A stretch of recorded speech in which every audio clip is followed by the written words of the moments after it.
Yo, what's going on, ladies and gentlemen? Seedplays here, and welcome to a video on how to use OBS. Now, first things first, you want to add a scene. Now, right here, I already have scenes. I can switch between the scenes. This is my live streaming scene where I have my face cam and stuff. Here's my recording scene where I do not have my face cam. And you can see the underbar is actually different on both of them. That one says streaming live at the underbar, and then that one just has a YouTube symbol. Here's how you record windows. You can record any window that is open. Here's how you record your display. And then, I have my images. So here's how you do it. You want to come down here, want to go to add, and then I'm just going to label it test just because, that is what I am doing is I am testing. And then you want to add a source. Now, you can add multiple sources for image. You can add an image and then browse your images and, select an image, and then you can use an image as a scene, or you can do, you can do text, you can do display capture, which is where it shows everything that's on your screen. You can do window capture, which captures a window, and then most importantly, game capture. Now, this is how you capture games. You want to do this, and then you want to make sure you unclick capture any full screen application, and then you want to click on the application that you want to record. Now, me personally, I do not have anything open right now to record, but that is how you do it, and then you just want to click start recording on whatever it is on, and that is how you do that. That is how you record something. Now let's get into the settings. Okay, here is the general tab, and this is where you can change your language and your theme. There's the dark and the default theme. I like the default theme just because the dark messes with my eyes. This is just basically, this doesn't really do too much. I wouldn't worry about this tab. Now, here's your stream tab. If you are going to be live streaming like I do, you're going to want to check off whatever you're going to be streaming. If it's a custom streaming server and it's not showing up here and it's different, then you just want to come here and then put in the URL. Here, if you want to do Twitch, YouTube, whatever, you just click on it, and then you click on your server that you want to use. I use the primary YouTube English server, and then you put in your stream key. That is how it tells where you are going to be live streaming to. So if you're live streaming on Twitch, it's going to show which Twitch profile to stream to, YouTube, which YouTube channel to stream to, so on and so forth. Now let's move on to output. Output, here you can do simple or advanced. Advanced is a little bit advanced for even me, and I'm used to stuff like this, but I'm gonna go with simple. It looks a lot harder than it really is. For your video bitrate, it comes at 350, or 3,500, and I put it to 6,500 just because it looks good and my computer can handle it. And but 3,500 is the recommended, and that works perfectly fine. I'm actually going to change some of my settings here. I'm going to put it to 3,500 and mess around with that, see how it looks. And your encoder, I recommend using software times 264, but I cannot, sadly, you know what, actually, yeah, no, now that I think about it, I can't use it. But I recommend using it. If your computer can handle it, then go ahead and use it. My computer actually runs so many things at once that it cannot handle it, and all the CPU gets launched to the roof. As you can see right here, it is actually using 7% of my CPU, and I can't check how much CPU percentage is being used right now, but I guarantee it is over 20%.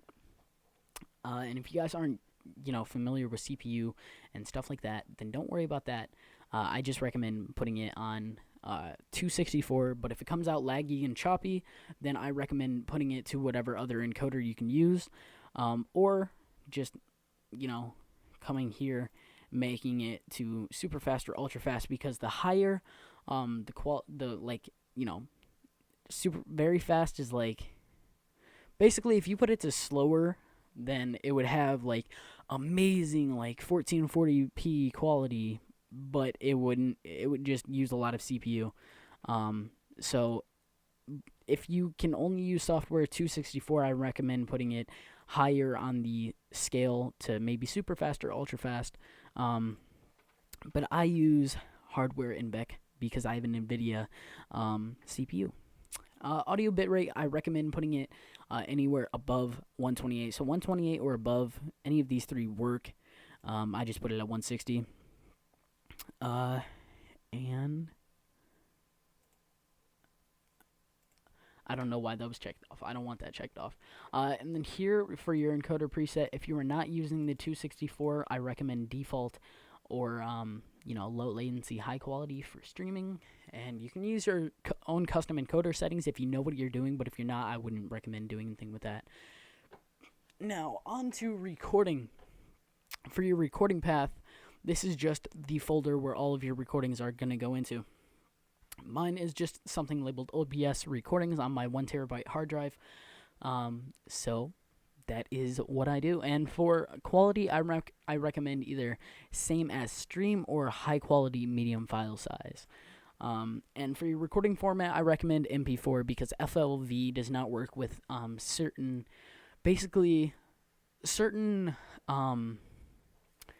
editing programs and stuff like that. Won't take certain things. Like, I don't think YouTube even takes FLV, so I'd just recommend putting it as MP4 and being done with it, and you can use your own custom mixer settings. I do not.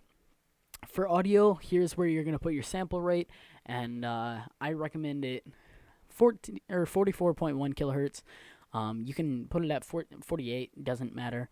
For channels, I recommend stereo instead of mono. For desktop audio device, this is where you're going to put whatever you're using. So my headphones are Speakers Realtek High Definition Audio. And here is where you're going to put your mic. Mine is the NW800. I recommend this if you are a new YouTuber or you're on a budget. I am not. It's just a really good quality microphone. I could buy, whatever I wanted to buy. But I decided to go with this just because it is a good quality microphone, if you guys cannot tell by my videos, and I have it with a phantom power supply, so I would definitely recommend a phantom power supply with it. Altogether it cost a little bit over $40. But enough about that. Let's go to the video, and here is where you're going to put your bass and your output resolution. Mine is at 1600 by 900 just because that is what my monitor right here is on, but if I was to move this over to my other monitor, it would be in 1920 by 1200, which is a big difference. And then, so you just want to put it to whatever your monitor resolution is. If you don't know how to do that, here's how you do that. You just right click it, you go to screen resolution, and you go to your monitor, and right here it says 1600 by 900 recommended. Whatever it is recommended at is what you want it to be at.